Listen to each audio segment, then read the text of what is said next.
Security shoves Chuck. Then the restaurant owner walks in. It's him. The sign outside the restaurant read Davenport's. Elegant, in gold letters, etched into a clean black background. The kind of place that didn't serve burgers with your hands. The kind where music played low and water glasses never went empty. Where wealthy men spoke in quiet voices and servers moved like shadows. And tonight it was full. Inside, laughter sparkled like wine. A live piano played near the fireplace. Hosts greeted guests by name.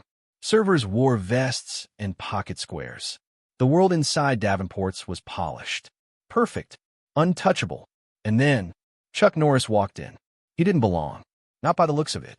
Old boots. Faded jeans. A denim jacket that had seen more years than the host standing behind the podium. His hair wasn't combed. His hands were calloused. His presence, unmistakable. But nobody knew it yet. Not here. Not in this room built on reputation and reserve. He didn't speak. He just stepped forward. And suddenly, everything around him felt slower. The host blinked, caught off guard. "I'm sorry, sir. We're fully booked tonight. Do you have a reservation?" Chuck looked at him. Calm. Still. The kind of look that says I don't need to explain myself. But the host mistook silence for hesitation. "Sir, this is a members-only night. Private function. I'll have to ask you to." He didn't finish. One of the security guards had already started walking over. Broad, square-jawed, wires tucked in his ears, built like a wall with arms. He didn't ask questions. He just stepped between Chuck and the entrance and shoved him. Hard. "You're done here, cowboy." Chuck took the step back without stumbling. No flinch. No words. Just a slow look at the man's hand, still outstretched. And for a moment, the whole restaurant froze. Not because of what had happened, but because of what didn't. Chuck didn't retaliate. He didn't raise his voice. He didn't explain. He simply looked down at the floor where his boot had landed and then back at the man's face. And then, quietly, he turned. The hostess behind the podium exhaled. Guests returned to their chatter. The piano played on, and a security guard smirked as if he'd won something. He hadn't. Not yet.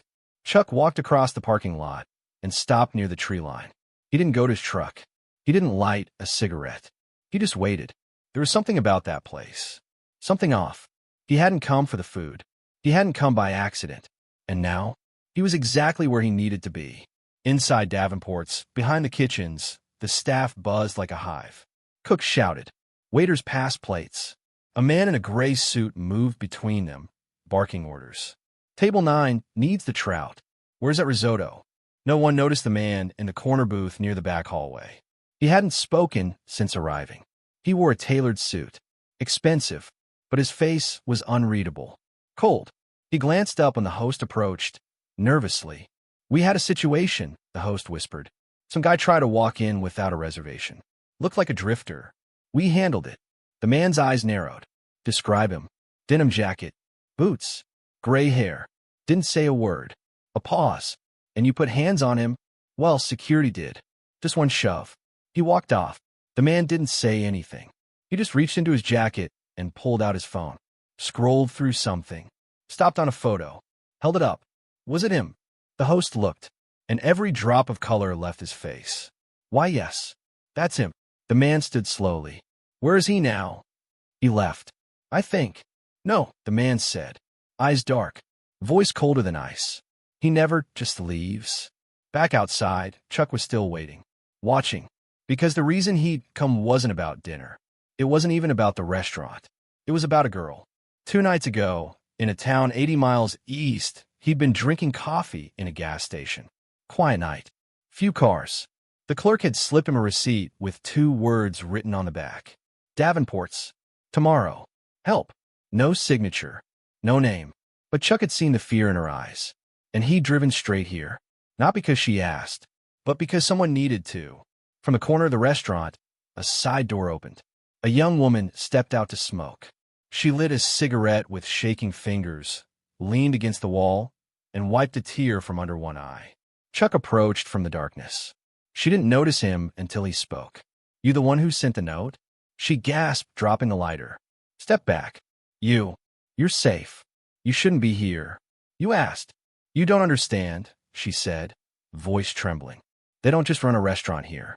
They move girls. Through the back. People with money come for more than steak. Chuck's face didn't change. Who's in charge? She hesitated, then whispered a name. Harlan Davenport. Chuck nodded once. The owner. Yes.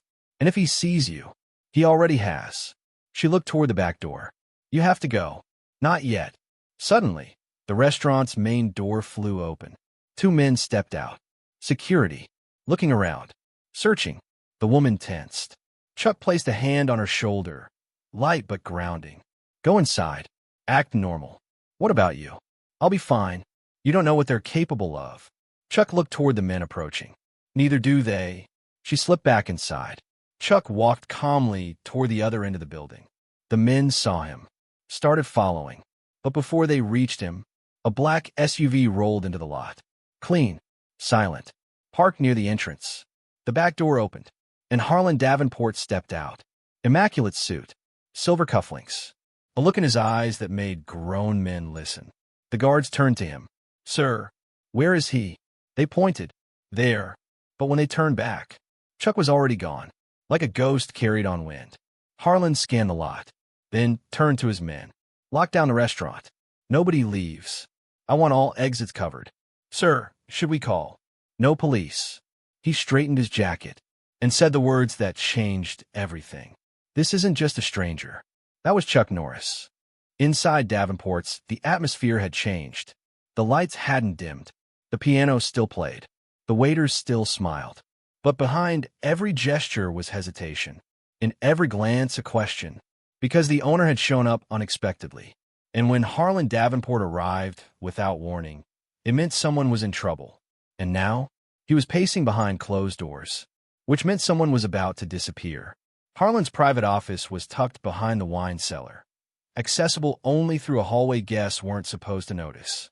A fingerprint lock on the door, a second lock on the filing cabinet, and one photo on the desk, his daughter. Or so he said. The men he trusted stood in silence as he made a single call.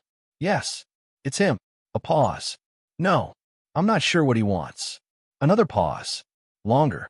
Then I'll make sure he never gets it. He ended the call, turned to his men. He's still here. I want every back entrance watched. Sweep the alley. And if you see him again, he looked them over. Don't engage. Call me. I'll handle it myself. Meanwhile, in the shadows near the kitchen delivery ramp, Chuck crouched behind a dumpster, eyes fixed on the basement door. He'd seen the girl slip through it earlier with a tray of dishes. But she wasn't delivering. She was watching, just like he was. He waited for 22 minutes. Then the door creaked open again. She stepped out quickly, glancing over her shoulder. Chuck moved toward her like smoke drifting into light. She didn't scream. She expected him. You shouldn't be here. What did you find? She held up a folded piece of receipt paper. Her hands trembled as she handed it over. On it a name, a date, a shipment. They're not just moving girls. They're moving money. Through the kitchen vendors. There's a truck coming tomorrow night. Midnight. But it's not carrying produce. Chuck read the name, Red River Distribution. He nodded. That's when it ends. You don't get it. This place, it's more than a restaurant. It's a front. There are judges that eat here. Cops that protect it. Harlan isn't scared of anyone. Chuck looked her in the eye. He will be. Back inside, Harlan stood by the bar, sipping something aged and smooth. He had a way of carrying power, not with loudness, but with expectation. People stepped out of his way without thinking. Waiters lowered their heads when he passed. Even the pianist paused slightly when their eyes met. He liked it that way. He liked control, which is why Chuck's presence made his stomach twist in a way he hadn't felt in 20 years. In the control room behind the kitchen, security feeds buzzed across screens. One of the men zoomed in on a grainy frame near the back alley. Got him. Chuck was standing still, hands at his side, watching a camera he knew was there, staring directly into it. The man swallowed. He knows we're watching. Then stop watching, Harlan said, stepping in. Shut it all off. If you want to play games, let's make it quiet. The screens blinked out. Darkness. He's not here to be seen, Harlan added. He's here to send a message. What do we do? Nothing. He paused. For now. Outside, Chuck had already moved. He didn't need cameras to know when eyes were on him. He made his way across the service lot, slipped through a side fence, and followed the rear corridor toward the staff parking area. He stopped at a small employee car. Inside, a bag with a driver's license hanging out. A girl, blonde, young. He tapped lightly on the trunk. It popped open. Inside, uniforms. Not just for wait staff, but security. Smaller sizes. Chuck's jaw tightened. He took a photo, then closed the trunk gently. He didn't need to confront her. Not yet. But he knew one thing now for certain. They were forcing staff to do more than serve tables. And some never made it out. Back near the entrance, a delivery man was wheeling in boxes of organic imports. Chuck watched, noted the logo. Same company listed on the slip, Red River. He followed the delivery van as it pulled away down a side road that snaked out of town. He stayed far back, driving slow, headlights off. And then, the van pulled into a warehouse lot. Unmarked, gray, quiet. Chuck didn't stop. Not yet. But he noted the address. Midnight, he murmured. Right. By 11:30 p.m., Chuck had returned to the tree line near Davenport's. He watched as lights dimmed, customers cleared out, and staff left in staggered shifts, except for the ones who didn't. He saw the girl again, the one who gave him the receipt. She stayed behind, and Chuck didn't like that. He checked the time. 27 minutes to midnight. Then he turned toward the horizon. The warehouse was calling. The gravel crunched under Chuck's boots as he approached the side door. He wasn't hiding anymore. He wanted them to see him coming, to feel that tight grip of inevitability. He knocked. Once. Twice. No answer. He pulled the door open. Wasn't locked. Inside, the light flickered. Stacks of boxes lined the walls. Pallets wrapped in plastic. A forklift sat silent in the corner. And in the center of it all, the delivery van. Parked. Keys still in the ignition. Footsteps echoed. 3 men emerged from the shadows. Not surprised to see him. You got no business here, old man. Chuck didn't reply. Just stepped forward. They circled. The biggest one cracked his knuckles. We know who you are. Then walk away, Chuck said. You're outnumbered. I've been outnumbered my whole life. We're not afraid of you. Chuck stepped into the center of the circle. You should be. The fight didn't last long. Chuck moved with the calm of someone who'd done this too many times to count. One man went down after a knee to the ribs. The second stumbled into a stack of boxes and didn't get back up. The third swung a crowbar. Missed. Chuck disarmed him, flipped him to the ground, and pinned him with one knee. What's in the boxes? The man didn't answer. Chuck reached into his pocket, pulled out a phone. You have 2 choices. Talk to me, or talk to the feds. The man spat blood. Doesn't matter. Harlan owns half the law in this town. Chuck stood. Then it's time someone gave the other half something real to believe in. He opened the back of the van, and what he saw confirmed everything. Not produce. Not dry goods. Pills. Weapons. Cash. All hidden under boxes of wine and exotic seafood. He took photos, scanned shipping codes, then lit a match, dropped it, walked away. By the time the fire climbed into the sky, Chuck was already back in the truck, watching from the hillside. No sirens came. Not for 20 minutes. And when they did, they didn't come to help. They came to cover up. But it was too late. Chuck had the photos, the logs, and a location to return to. Because now, it was personal. He didn't come here to burn one warehouse. He came to pull the whole thing down. And that started tomorrow night, when Harlan's last shipment came through. And Chuck would be waiting. As Chuck drove away from the burning warehouse, his phone buzzed. Unknown number.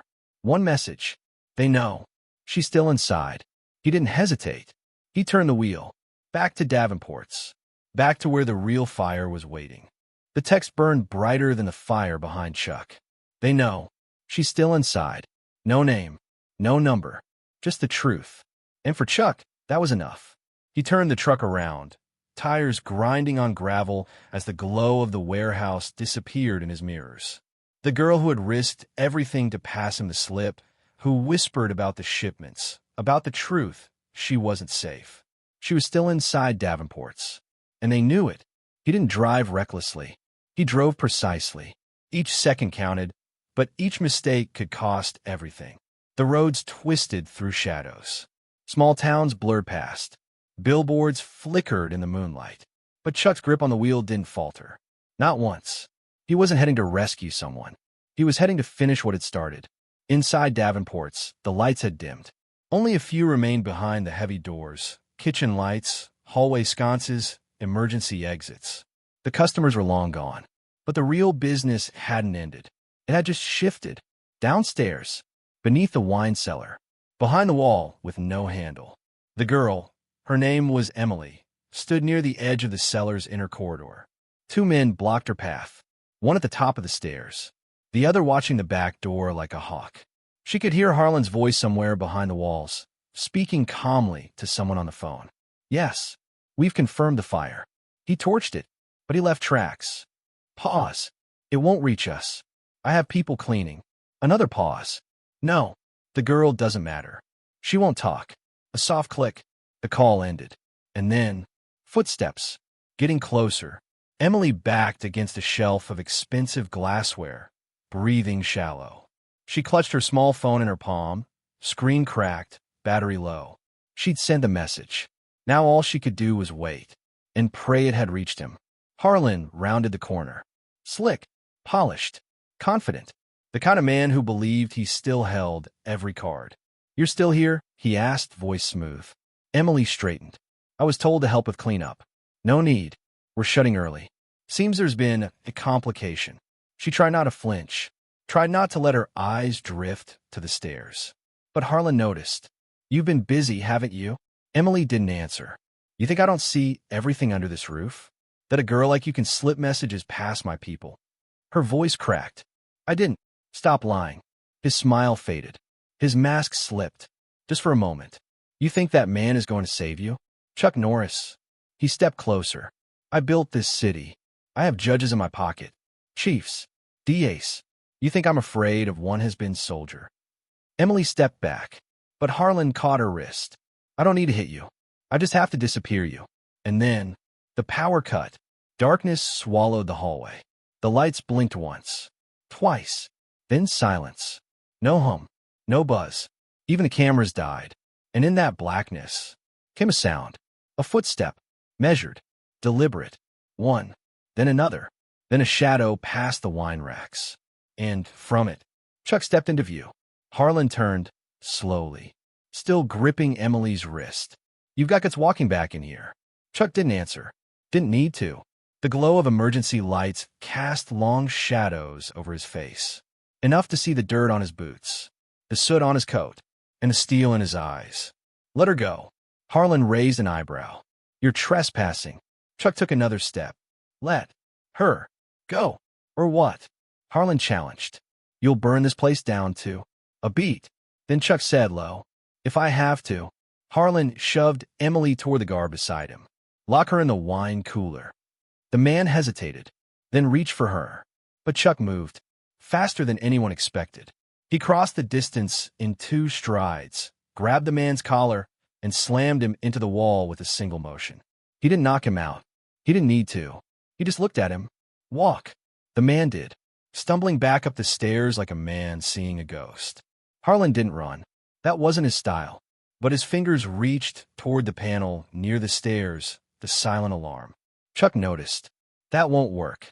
You think this ends with me? Harlan sneered. Chuck took another step. No, it ends with what you built. And what are you going to do? Arrest me? Chuck looked down. Not my job. Then what? Chuck's eyes locked on his. I'm here to expose you. Sirens blared outside. Not emergency sirens. Broadcast sirens. From a van parked across the street. Suddenly, the hidden cameras planted by Chuck earlier began to stream. Live. To a private YouTube channel already emailed to half a dozen journalists. To federal agents. To the local station Chuck had passed on his way into town. The footage played. The girls. The boxes. The fake deliveries. And now, Harlan Davenport on camera, with Chuck Norris standing in frame. You set me up, Harlan whispered.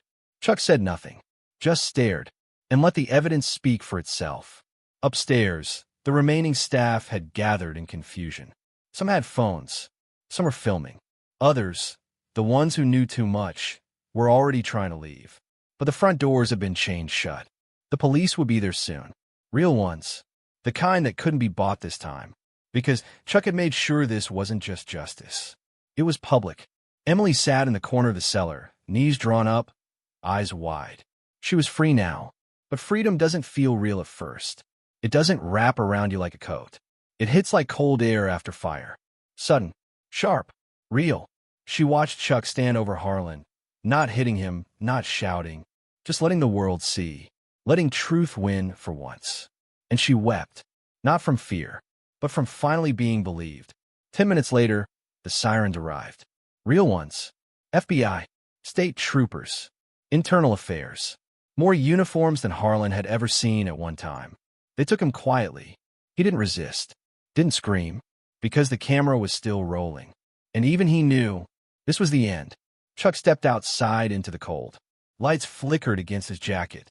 Agents asked questions. He gave no answers. He handed over a phone, a flash drive, a notebook, then walked toward his truck. Mr. Norris, I'm done here. We'd like to debrief. You already have the truth. That's more than most ever get. He climbed into the truck, started the engine, and drove. The next day, the news broke. Celebrity vigilante exposes human trafficking ring in luxury restaurant. Chuck Norris involved in breaking multi-million-dollar crime syndicate. Davenport's shut down. Federal investigations widen. Photos spread across social media. The video hit 5 million views in a day. But Chuck wasn't watching. He was already somewhere else. In a shelter 2 towns over, Emily sat at a desk, filling out her first college application. A clean room, a warm bed, a new phone, and a note folded in her pocket. You were never invisible. See, in a prison 2 states away, Harlan sat in a cold cell.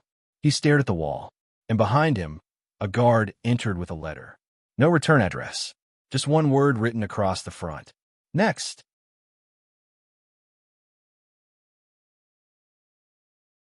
The town of Hillgrove woke up to flashing headlines and spinning sirens. Davenport's was shut down, locked, caution tape flapping in the wind like yellow streamers from a celebration no one planned. Inside, the lights were off, the windows dark. The polished gold letters on the sign looked smaller now, weaker, as if the truth had stolen their shine. But even as the world watched the collapse of an empire, the damage didn't disappear. It whispered in alleyways. It lingered in eyes. It hung in the silence of every girl who hadn't spoken yet. And Chuck knew the fire was still burning. He didn't go far after Hillgrove, just across the county line. He pulled off onto a dirt road behind a forgotten motel and sat in his truck for a long time, engine off, keys in his lap. There were bruises on his knuckles, ash in his coat, but the weight on his shoulders? That was older. It came from knowing that one takedown never meant it was over. It just meant another one was watching. At a truck stop diner 50 miles out, the waitress filled Chuck's coffee without asking. She recognized him, but didn't say anything. That was fine. He didn't come for recognition. He came to listen, and it didn't take long. A man 2 booths down was talking too loud. About a place called the Glenview. New place. Open fast. No press. All cash. You just got to know the right person, he said with a wink. Chuck looked up once, memorized the name, then took his coffee to go. Meanwhile, Emily was adjusting to freedom, which, oddly enough, felt heavier than being trapped. She had room now, room to think, to breathe, to feel the jagged edges of all the things she hadn't let herself process. The shelter was safe, the counselor kind, but safety doesn't feel safe when you've lived too long expecting pain. She sat on the edge of her bunk, staring at the envelope Chuck had left her. Inside it, a second note. You don't owe the world your story, but you deserve to write it. She cried again, not because she was broken, but because for the first time, she didn't feel erased. Chuck stopped by a public library on the way out of town. He used a secure laptop from his pack, tethered to a signal booster he'd rigged himself. Searched for the Glenview. Found nothing. That was the problem. Places built to be invisible always leave a trail. He pulled up business filings, LLCs, owner names that led nowhere. But there was one connection, an old distributor he'd seen back in Sandridge. Used to front cash into Davenport's before the shutdown. Now, they were moving shipments into the Glenview. Same playbook, different cover. Chuck shut the laptop. Time to move. Back in Hillgrove, the news vans had packed up, but not everyone had gone quiet. Inside the county courthouse, a young assistant DA was gathering evidence. She'd seen the video Chuck leaked, the documents, the trail. She wanted more. "We can't let this disappear," she told her supervisor. He waved her off. "It's handled. One man, one business. Done."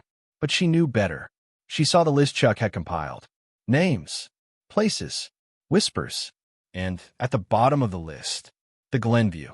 That night, Chuck arrived in Crestwood, a small city with a clean face and dirty alleys. The Glenview sat at the edge of town, half bar, half lounge, full of secrets. Outside, two men stood by the door, big, smiling, but their eyes told the truth. They weren't there to greet people. They were there to filter them. Chuck didn't try to walk in. He just parked 2 blocks down, crossed the street, and bought coffee from a gas station across the road. Sat on a bench and watched. Inside the Glenview, a girl named Leah was working behind the bar. She wore a black dress, red lipstick, a smile painted carefully across her face. But every time she turned away from a customer, her hand shook. She'd seen what happened to the last girl who tried something. She still heard it in her sleep. But tonight felt different, like something was coming, something that might finally break the spell. Chuck stayed for 3 hours, saw 6 men walk in alone, saw none walk out, watched a black van circle the back alley twice. No plates, tires dusty with miles. He wasn't ready yet. He needed the inside, the cameras, the story. He needed eyes. So he waited, and at 2:18 a.m., Leah stepped out for a smoke. She stood in the alley behind the Glenview, shoulders tense. Chuck emerged from the dark. No threat in his stance, just presence. "You don't know me," he said. She jumped, dropped her lighter. He caught it. "But I know who you are. Who sent you?" "You did, when you didn't look up all night." She blinked. "They'll kill me. Not if I take the power from them first." She swallowed hard. "They're watching. So am I." He handed her a card. "Burn it after you use it. The voice on the other end will guide you out." She didn't ask who. She didn't need to. She saw it in his face. That same calm fire. The same silence before storms. Chuck didn't go home. Didn't sleep. He wired a micro-drone over the club the next day. Installed a long-range mic on a lamppost. Patched into a server downtown using a stolen port left wide open by lazy IT. By noon, he had everything. Movements. Faces. Transactions. It was Davenport's all over again. Only this time, the men were louder, sloppier, bolder. They didn't think anyone would dare come for them. That night, Leah made the call and was extracted.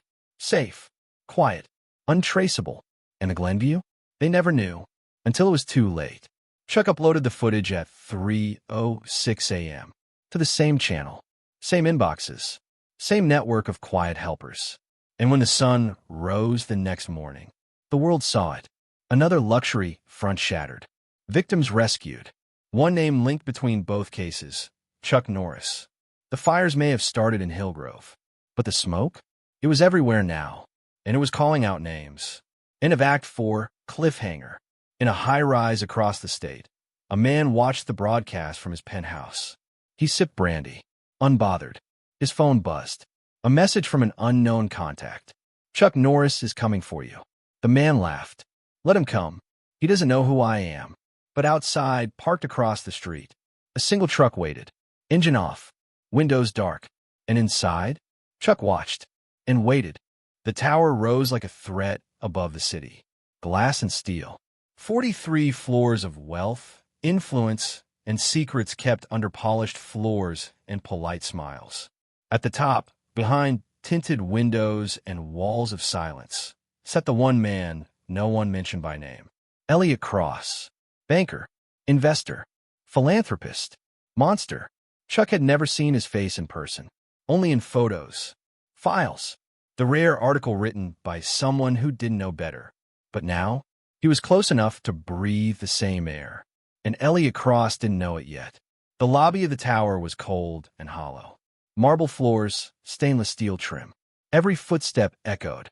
A receptionist behind a curved desk didn't look up when Chuck walked in. He didn't wear a suit, didn't carry a briefcase, didn't look like anyone who belonged.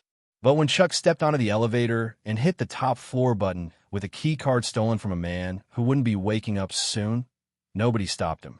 Because people like Chuck don't ask for permission. Meanwhile, inside the penthouse, Elliot Cross poured a second drink. He wore a gray vest and a darker grin. His eyes never smiled. He'd just gotten off the phone with his team. They'd reassured him. Chuck Norris was gone. Off-grid. Likely moving on. He's an old legend, they said. He makes noise, then vanishes. But Elliot wasn't stupid. He knew legends didn't vanish. They just got closer. The elevator dinged. Chuck stepped out. No guns. No army. Just him. And the weight of everything that had led him here. He passed a curved wall of mirrors, boots echoing across hardwood. A security guard at the far door blinked when he saw him. Too late. Chuck's elbow caught him in the ribs. He folded like paper. The door opened, and there was Elliot Cross. Alone. By design. "Mr. Norris," he said, smiling. "How dramatic." Chuck didn't speak. He stepped in, letting the door close behind him. The penthouse was quiet. Too quiet. Every sound felt staged. Artificial. Chuck scanned the room. Art on the walls. Furniture untouched. A fireplace without ashes. This wasn't a home. It was a stage. "I was wondering when you'd make your way up," Elliot said, pouring a second glass. "Whiskey." Chuck didn't move. Didn't blink. "You think burning a few restaurants exposes me?" Elliot continued. "You think rescuing a few girls undoes years of building?" Chuck's jaw tightened. "You're a coward," he said. "You hide behind others. Behind wealth. But it won't save you." Elliot laughed softly. "Save me? From what? You? You're not the law. You're a relic. A myth kept alive by conspiracy theorists and internet tough guys." He stepped closer. "You've stirred the pot, sure. But this game? This city? I own it. I decide who eats and who disappears." Chuck's eyes didn't waver. Not anymore. A loud crack split the silence. A second guard tried to come in. Chuck turned just enough, caught the man's arm mid-swing, and redirected his weight into the glass coffee table. Shattered. Silence again. Elliot's smile faltered. Just slightly. "What do you want?" he asked, now not as cocky. "You came this far. You made your move. So what? Do you kill me and hope it makes a difference?" Chuck stepped forward. "I'm not here to kill you." He dropped a flash drive onto the marble table. It slid across the surface. Elliot stared at it. "What is that?" "Everything. Evidence." "No. A confession. Yours. Yours." Elliot picked it up, hesitated, then walked to his office. Plugged it in. A video began to play. A woman's voice. Then a second. Then his own. Dozens of calls. Recordings. Meetings. Every secret. Every threat. "Ow!" Chuck didn't answer. He didn't need to. The man watching the footage knew what it meant. He was done. Not because Chuck would kill him. Because now the world would see.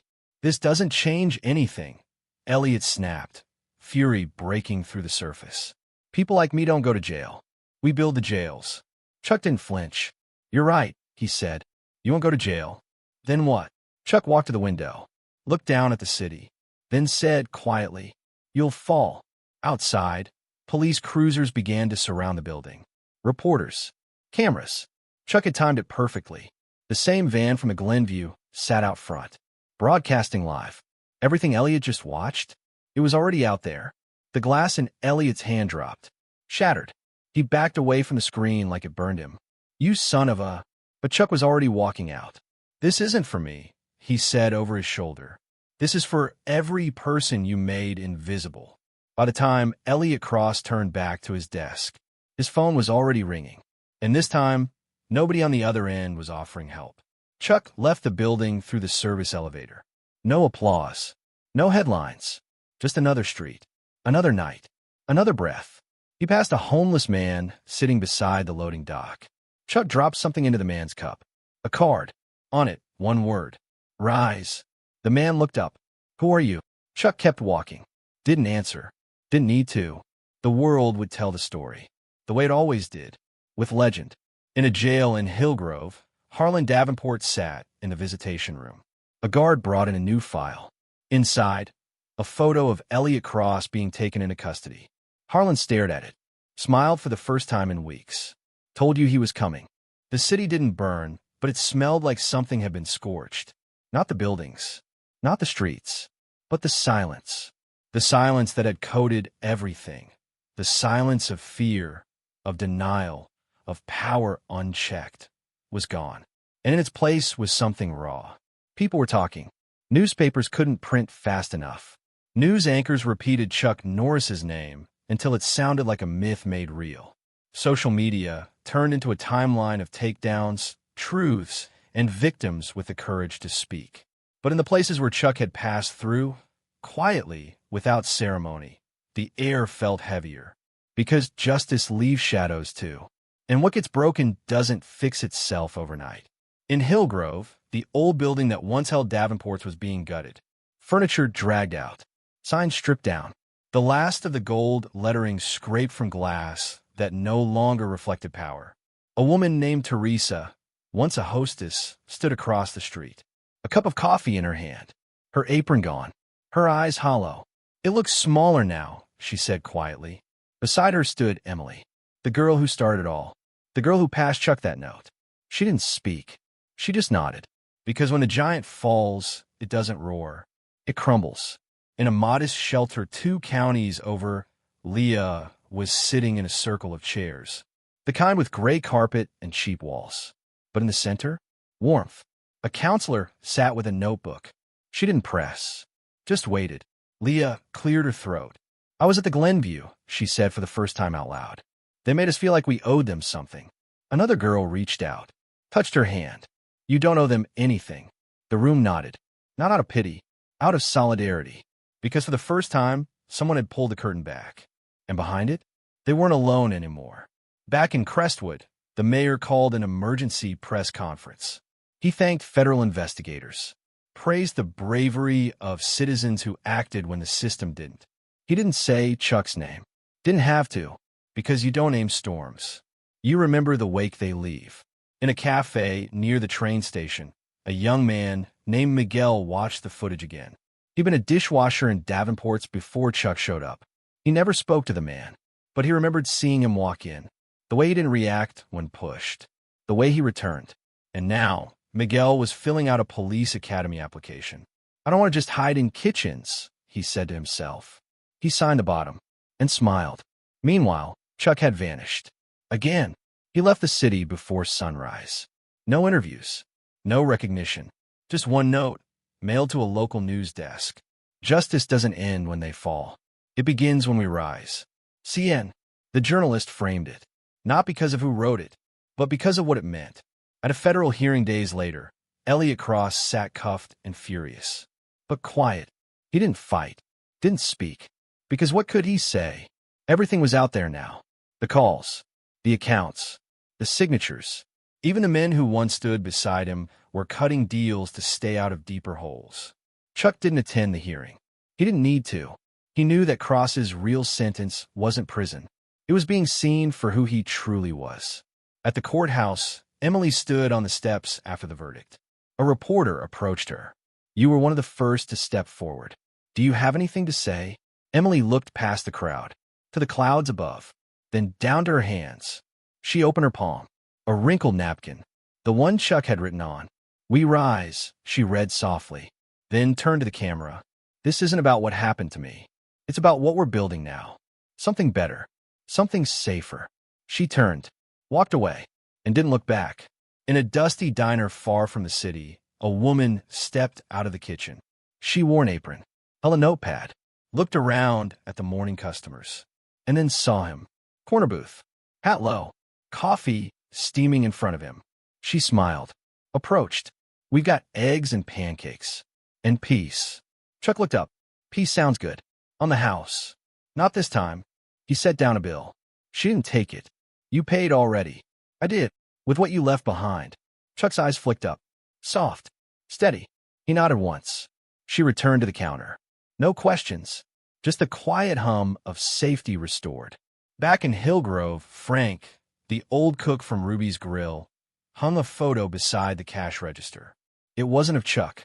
It was of the booth. Empty. A full cup of coffee in front of it. Beneath the frame, a handwritten plaque. For the ones who stood when others Saturday. Norris booth. People came in just to sit there, to take a moment, to breathe, and to believe in the possibility of good men showing up at the right time. In a dim warehouse on the far edge of the state line, a phone rang. A man in a suit picked it up, listened, didn't speak, then slowly hung up. They took out Davenport. Cross. The Glenview. All of it. Silence.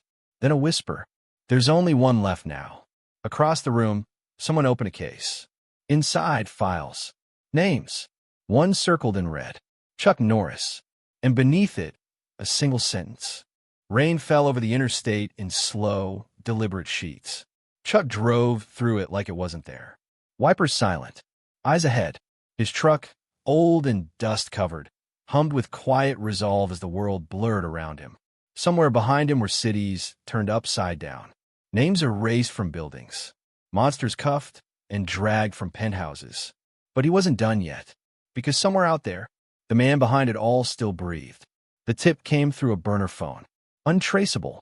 One sentence. You missed one. He's still out there, and he knows you're coming. Chuck didn't reply. He didn't have to. He already knew where he was going. Across the state line, nestled behind an industrial port, stood an estate known only as the Hollow. It wasn't on maps, wasn't in databases. It didn't need to be. It belonged to the kind of man who never needed a public face to own the world. His name, Vincent Ray. You wouldn't find his picture online, but you'd find his fingerprints on everything dirty that touched clean hands. He was the one who funded Davenport, the one who paid off Elliot Cross, the one who cleaned the crime so no one smelled it. And now, he knew Chuck Norris was coming. Inside the Hollow, the rain didn't touch the windows. The glass was too thick, the walls too cold.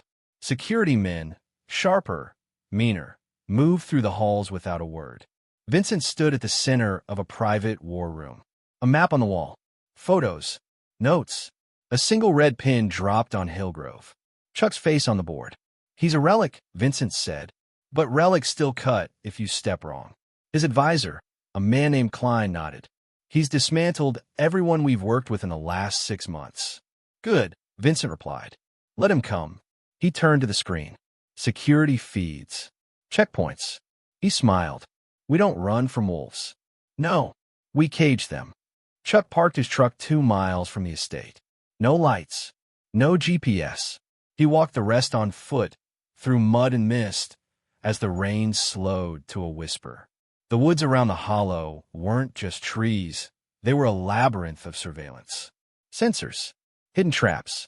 Heat-sensing drones. Chuck saw them all, and moved around them, like he'd done in places darker than this. Because the thing about cages? You can't trap someone who already lives outside the system. At 2:41 a.m., Chuck reached the edge of the perimeter, 20 feet from the main gate. He crouched, listened. He could hear them inside. Guns, boots, whispered orders. They knew. He stepped forward, deliberate, straight into the cameras. One by one, every red light on the sensors flicked to green. Because he wasn't here to sneak in. He was here to be seen. Inside the war room, alarms lit the screen. He's here, Klein said. Vincent's eyes lit up. Good. Start the broadcast. Broadcast. The world's watching. Let them see what happens when a legend walks in a fire. He smiled. Let's burn him. Chuck entered the main courtyard. No weapon in his hand. Just a stance, that coiled calm, the kind that makes men hesitate before they move. From every window above him, rifles were trained. Spotlights hit him. And then, the doors opened. Vincent Ray stepped out. Tall, pale, in a black coat. No mask. Just arrogance sharpened by wealth and untouched power. Mr. Norris, he called. You've been busy. Chuck didn't answer. I'm flattered you came. Really, most people don't make it this far. Silence. Vincent stepped closer. But let's stop pretending. You can't win here. Not this time. Chuck looked around once. You're right. Vincent smirked. Then why come? Chuck stared. To end it. At that moment, a drone buzzed overhead. But it wasn't Vincent's. It was Chuck's. Broadcasting live. To the same accounts. The same networks. The same allies that had toppled the last 2 empires. Vincent's face. His words. His threats. All of it now public. And worse, the confession about the ones who disappeared. The deals. The cover-ups. All buried in the war room behind him. Because while Vincent had been watching Chuck walk in, Chuck's second drone had hacked his feed. Vincent's smirk cracked, just slightly. You think anyone will believe this? They already do.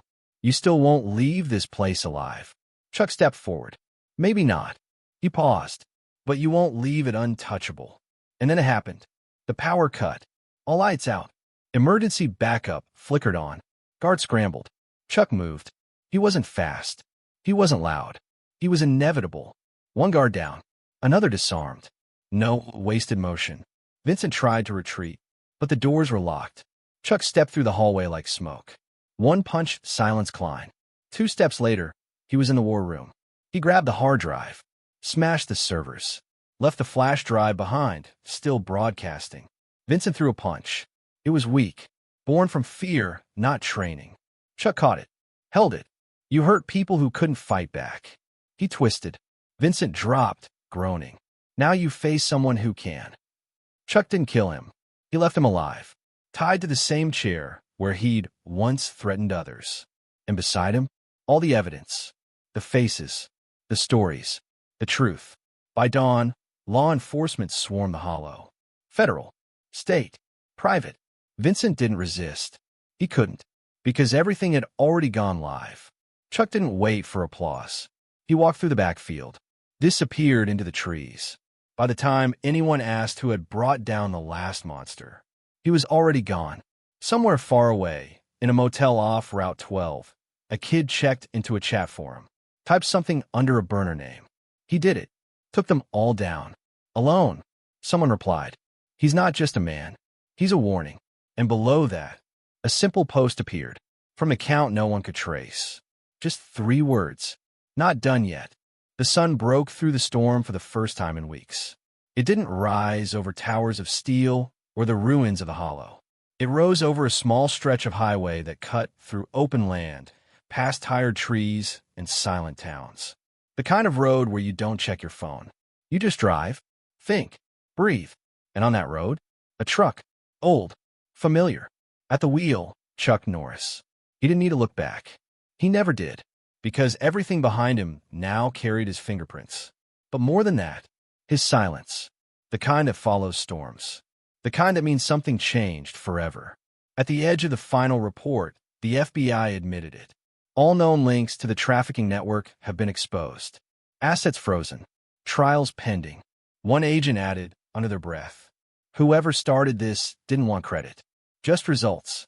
Across social media, the video from the hollow reached 22 million views.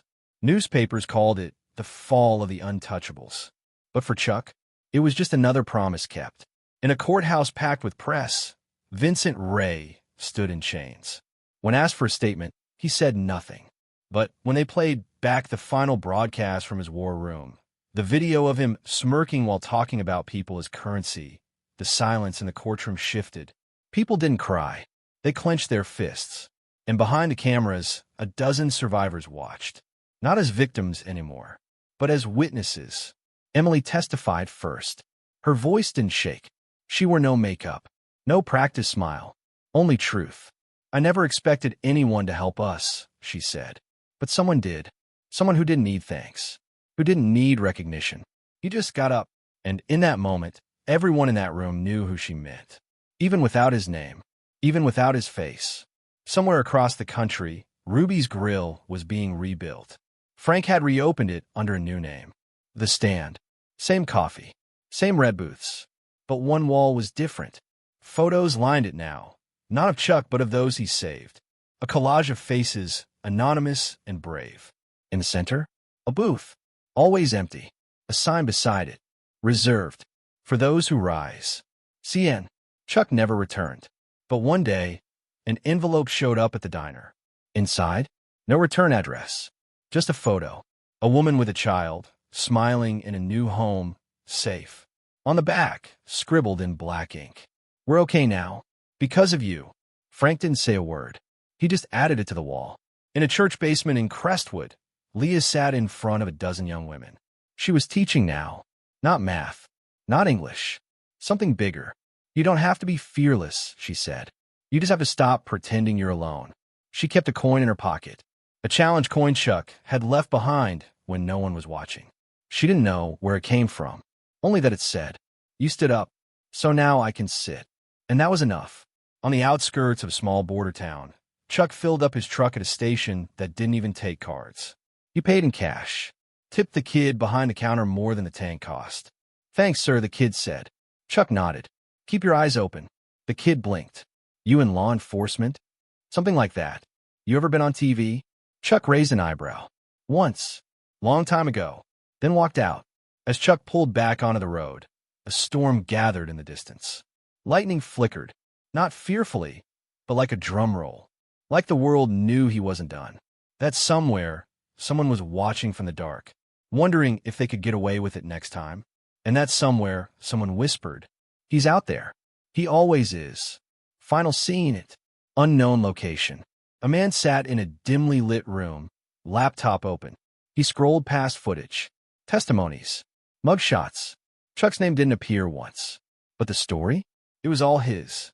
He closed the laptop, looked at the person across from him, a young girl, trembling. "Don't worry," he said.